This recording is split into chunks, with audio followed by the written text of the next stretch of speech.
Hola a tothom, benvinguts al nostre podcast d'RB4 Talks i a l'episodi d'avui tenim un convidat especial, el Quim Jiménez, que actualment està cursant segon de l'ESO a aquest mateix institut i és un jugador de futbol sala a l'Indústria Santa Coloma, un club que té un primera divisió i tot això, i que també ha estat al Campionat d'Espanya de seleccions amb la selecció catalana.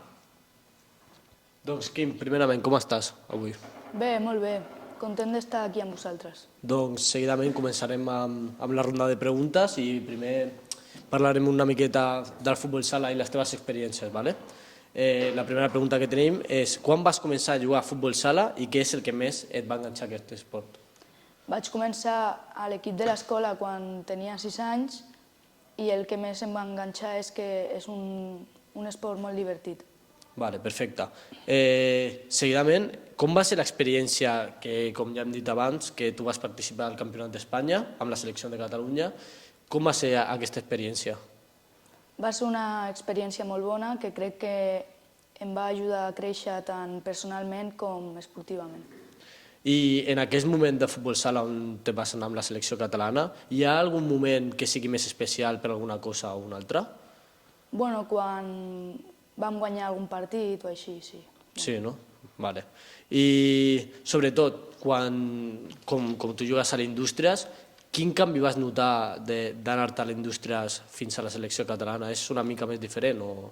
Sí, jo jugo de tanca i a l'Indústria se'm demana jugar d'una forma i a la selecció d'una altra. Perfecte. Molt bé, molt bé. Ara passem una mica a l'apartat de mentalitat i motivació.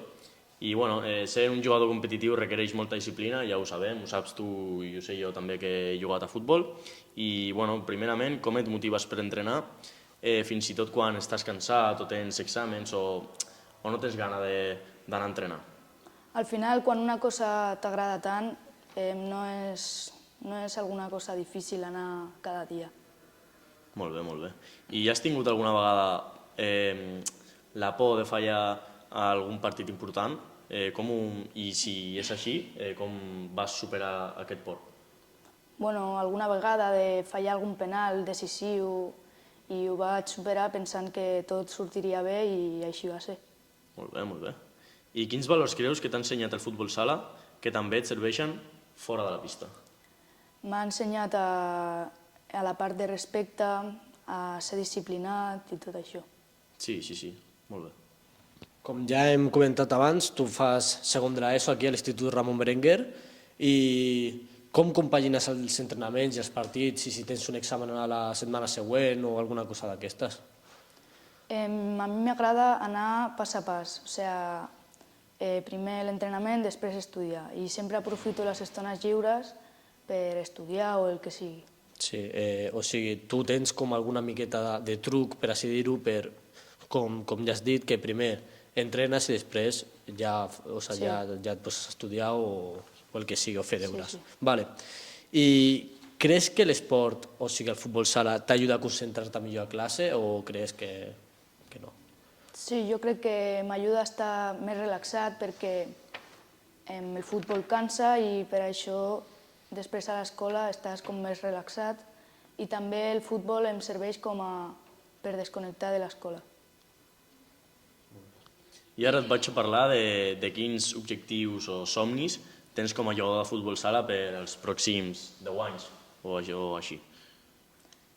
Doncs seguir millorant i creixent i disfrutar-ho molt.